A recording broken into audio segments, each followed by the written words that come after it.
Welcome to everyone, myself C Badresh sir.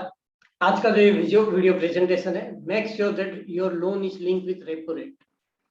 हर कोई loan लेता है, लेकिन वो क्या चेक करते हैं कि भाई मेरा रेट ऑफ इंटरेस्ट क्या है, टेनर क्या है, रिड्यूसिंग पे है कि नहीं। लेकिन इसके साथ साथ एक चीज चेक करनी होती है कि भाई आपका जो लोन है वो रेपो रेट के साथ जुड़ा हुआ है कि नहीं। क्योंकि काफी सारे पहले, अगर जो मैं नोटबंदी के पहले की बात करूं तो तभी मोस्टली बैंक जो है लोन बेस रेट पे देती थी। क्योंकि पहले आरबीआई ने बैंक को बोला था कि आप जो लोन है वो बेस रेट पे दीजिए, और उसके बाद एमसीएलआर करके भी सिस्टम थी।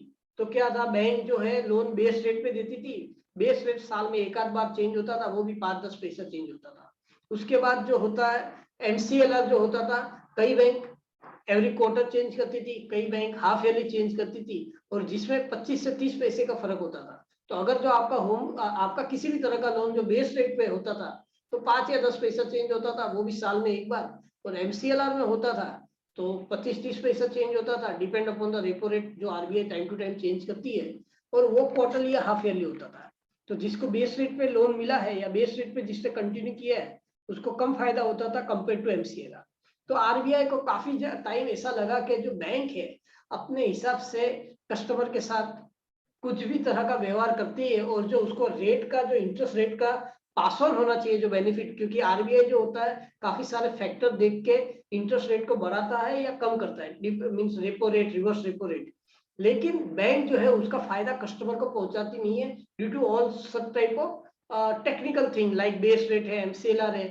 तो आप बैंक से फाइट नहीं कर सकते। बैंक आपको बोलेगा भाई आपका तो बेस रेट पे लोन था, या तो आपका एमसीएलआर पे लोन था, आपने हमको रिक्वेस्ट नहीं किया, एंड सो रीजन। तो फिर आरबीआई ने क्लियर कर दिया कि आज के बाद मतलब आप अभी जो भी लोन दोगे वो रेपो रेट पे होनी चाहिए। तो मेरा बोलना यही है कि make sure that your loan is link with repo rate. Repo rate जो है बहुत ही ट्रांसपेरेंट सिस्टम है। जैसे आरबीआई ने रेट चेंज किया, वैसे बैंक को आपको इम्पैक्ट देना है। ऑब्वियसली बैंक आपको तुरंत इम्पैक्ट नहीं देता, बैंक जो है एवरी क्वार्टर रेपो रेट को रिवाइज करता है, डिपेंड अपॉन द आरबीआई का रेपो रेट। तो आरबीआई ने अगर जो रेपो रेट बढ़ाया या कम किया, तो आपका लोन का भी रेपो रेट बढ़ेगा और कम होगा एवरी क्वार्टर। तो साल में 4 बार रेपो रेट का इफेक्ट दिया जाता है बाय बैंक। तो अगर आपका लोन रेपो रेट से लिंक हो तो आपका जो इंटरेस्ट है वो साल में 4 बार चेंज होगा। तो बेसिकली नोटबंदी के बाद, जीएसटी के बाद देखा गया है पिछले 3-4 साल से कि रेट ऑफ इंटरेस्ट है जो बैंक का कम ही हो रहा है। तो अगर जो साल में 2 बार आरबीआई भी रेपो रेट चेंज करेगी, तो आपका बैंक का लोन का rate of interest 2 bar change हो जाएगा। अगर मैं कोरोना के टाइम की बात करूं तो कोरोना में कम से कम 1.5% 2 बार आरबीआई ने रेट को चेंज किया, जिसकी वजह से रेट ऑफ इंटरेस्ट करीब 1 से 1.5% कम हुआ है। तो इसके लिए अगर आपका लोन रेपो रेट के साथ जो लिंक नहीं है तो आपको वो बेनिफिट मिलेगा नहीं। तो सबसे इंपॉर्टेंट बात है, जैसे आप लोन लेने के टाइम देखते हो कि भाई मेरा टेनर क्या है, रिड्यूसिंग पे है कि नहीं, रेट ऑफ इंटरेस्ट क्या है, 10-20 पैसा ये बैंक में ज्यादा है, वो बैंक में कम है। लेकिन सबसे बड़ी बात है आपका लोन रेपो रेट में होना चाहिए। अगर रेपो रेट में है तो आपको अभी नहीं, अगले 10 साल, 15 साल, 20 साल, जितने साल का आपका टेनर है उसका बेनिफिट एवरी क्वार्टर आपको मिलते रहेगा।